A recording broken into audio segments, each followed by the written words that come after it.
গতকাল সারাদিন বিরোধীদের অনেক কান্নাকাটি শুনলাম ফ্রি স্কুল স্ট্রিট পেভমেন্টের ফুটপাতে দুধ গরম করা নিয়ে, কিন্তু কেউ এক বাটি দুধ নিয়ে এগিয়ে যায়নি এই পরিবারের কাছে। সবাই রাজনীতির আগুনে রুটি সেকেছে। অবশ্যই এক্সপেক্ট করব কি করে, যারা 28 বছর কংগ্রেস, 34 বছর সিপিএম আর 15 বছর তৃণমূল কংগ্রেস, যারা মানুষের শুধু অ্যাডভান্টেজ নিয়েছে, মানুষকে ঠকিয়েছে, যারা অপারেশন সানশাইন করেছে, আর 15 বছর তৃণমূল তো মানবিকতা কাকে বলে সেটা তো তারা বাংলার মানুষকে ভালোই দেখিয়েছে, আমাকে আলাদা করে বলার কিছু নেই। যারা পয়সা নিয়ে ফুটপাতে হকার বসিয়েছে আর সারা কলকাতা, সারা বাংলাকে শেষ করে রেখে দিয়েছে, ছত্রে ছত্রে দুর্নীতি করেছে, এমন কোনো সেকশন নেই যেখানে দুর্নীতি হয়নি। আজকে তাদের কাছ থেকে অন্তত আমাদের মানবিকতা কাকে বলে শিখতে হবে না। এই রাস্তা বোতল কুড়িয়ে থেকে গেলাম। আমি না আতঙ্কবাদী আছি, না বাংলাদেশি আছি। আমি যখন এলেন মন্ত্রী অগ্নিমিত্র, এ সব হোটেল ফটল সব মাটি ছিল যখন আপনি এসেছেন, হ্যাঁ এই জায়গা আমি তাহলে ভিতরে ছিলাম, ভিতরে দিয়ে এরা বার করে দিয়েছে আমাকে। বার করে দিয়ে কোথায় যাবো, রাস্তা চিনি না, তবে এই জায়গা থেকে গেছি আমি। ভাই এটা মডেল না, খাতা। আর কত ফটোগ্রাফি করবি? চুপ কর, সামনে মাধ্যমিক, নোট জোগাড় করে পড়তে হবে। কবে পড়বি ভাই? গ্যালারি তো নোটের লাইব্রেরি আর স্টোরেজে পিডিএফ এর ছড়াছড়ি। ধুর, কোনটা পড়বো কোনটা ছাড়বো কিছুই তো বুঝতে পারছি না। আরে তাহলে মৌলিক লাইব্রেরির বই পড়। ওদের সম্রাট এক্সক্লুসিভ সাজেশন বইগুলোতে পাবি সমস্ত গুরুত্বপূর্ণ এমসিকিউ, এসএকিউ ও বড় প্রশ্ন একেবারে উত্তর সহ। কমন পাবো তো? টপারদের জিজ্ঞেস কর। সম্রাট এক্সক্লুসিভ সাজেশন মাধ্যমিক, ভালো রেজাল্টের পাসওয়ার্ড।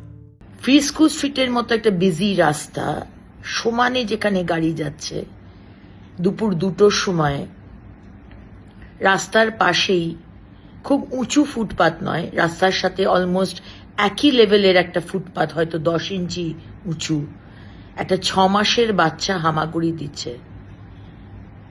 তার আশেপাশে খুব একটা অভিভাবক কেউ ছিল না, বাচ্চা একাই হামাগুড়ি দিচ্ছে, দূরে দূরে তার মা আর ঠাকুমা। আর যদি অ্যাক্সিডেন্ট হয় কে দায় নেবে? মাননীয় মুখ্যমন্ত্রী, না আপনারা, না সরকার? ও বলে তুমি খালি বলছো তুমি বাংলাদেশি আছো। আমরা না দিদি, আমি বাংলা। এটা বলেছেন উনি। হ্যাঁ, আমি বাংলাদেশি না। আমি এগুলো কাহা रहते थे? আমরা यहीं रहते थे দিদি। আর কেউ কথা শুনছে না আমার, সব নিজে চিল্লাচ্ছে, আর আমি মুখটা বন্ধ করে দিয়েছি। আমি আর কিছু বলিনি, নিজে জিনিসপত্র বলো সব উঠাও। আমি সরিয়ে টরিয়ে আলটি বালটি ছিল, দোকানে বিক্রি করে চলে আসলাম। আজকে ওই ফুটপাতের মধ্যে কেরোসিন স্টোভে 1 গামলা দুধ জাল দেওয়া হচ্ছে। 1 গামলা দুধ ওই 6 মাসে বাচ্চা খাবে? আর স্টোভে আগুন জ্বালিয়ে যে রাস্তা দিয়ে, যে ফুটপাত দিয়ে অনবরত লোক যাচ্ছে, ছোট বাচ্চারা স্কুল থেকে যাচ্ছে, যে কোনো সময় অ্যাক্সিডেন্ট হবে। আর যদি অ্যাক্সিডেন্ট হয় কে দায় নেবে? ইউডিএমএ দপ্তর, নগর উন্নয়ন দপ্তর, পুলিশ, সরকার, না আপনারা? আজকে মানবিকতার কথা বলা হয়েছে, আমরা মানবিক, আপনাদের থেকে মানবিকতা শিখতে হবে না। গাড়ি এসে তুলে দেবে, যা হবে 100-200 টাকা তো হবে। হ্যাঁ, কি ছিল এখানে যেগুলো বিক্রি? ওই খাবার জল ভরতাম।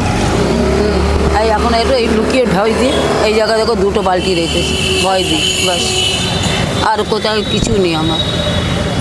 আর বোতল শিশি বি কুড়াইতে আমি এই ধারে আনি না, যেই জায়গা কুড়াই ওদিকে বিক্রি করি, কারণ আমি জানি হোটেল আছে, নোংরা আনলে মানুষ ভোগবে আমাকে, আমি ওই ধারে বিক্রি করি।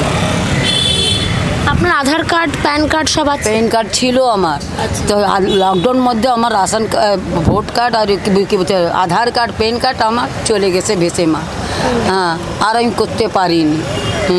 যখন আমার এই জায়গা 50 টাকা দিয়ে হতো, তো হ্যাঁ 50 টাকা, তখন পয়সা বেশি দাম ছিল না, তো আমরা 2টো কাগজপত্র 50 টাকা দিয়ে করে নিচ্ছি। ওই কাঠে বাক্সের মধ্যে যে রেখেছি, লকডাউন মধ্যে যে আদি তুফান যে একবার তো এসেছিলো, গাছগুলো সব ভেঙে গেছে। এইটা ভাবলাম কি জলের মধ্যে ভেসে চলে যাবে, এইটা কোন আর কি তুলবো, চলে গেল সব ভেসে। এই ঘটনার 5 দিন আগে আমাদের সমস্ত চেম্বার্সদের সাথে মিটিং হয়েছে, খবর নিয়ে নিতে পারেন, যেখানে স্লাম ডেভেলপমেন্ট, স্লাম রিহ্যাবিলিটেশন বলে একটি প্রোগ্রাম আছে। 5টা টাওয়ার যদি ইকোনমিক উইকার সেকশনের জন্য তৈরি করেন, ফ্রিতে দেন, তাহলে 5টা যারা যে টাওয়ার বিক্রি করতে পারবেন, যে ফ্ল্যাট বিক্রি করতে পারবেন, সেইটা করে সরকার জমি দেবে, এরকম একটি প্রোগ্রাম, সেটার বিষয়ে আমরা আলোচনা করেছি। কারণ আমরা স্লাম রিলোকেট করতে চাই। এই পরিবারকে আগেও বলা হয়েছে, আপনারা নিজের বাড়িতে চলে যান, হোমে থাকুন। এই ক্যামেরাতেই তো মহিলা বলছেন আমাকে, আমি ধাপাতে থাকি। আচ্ছা বলুন, ধাপাতে যদি থাকেন, তাহলে পার্ক স্ট্রিট, ফ্রি স্কুল স্ট্রিটের ফুটপাতে এসে দুধ জাল দিচ্ছেন কেন? বারবার বলার পরেও। কি করেছি বাবা, চুরি করেছি, বলছে চলো থানা में। तो একটা স্যার জানে, वो हम इसको जानते हैं, हाँ इसको हम जानते, तुम चुप करो, तुम ये करছো नहीं, जो है हम लोग सच बोल रहे हैं, इसको हम जानता है, ये चोर नहीं है, आना ये बांग्लादेशी है। उसका अवस्था नहीं दिखता, उसका हालत नहीं दिखता कैसा है वो।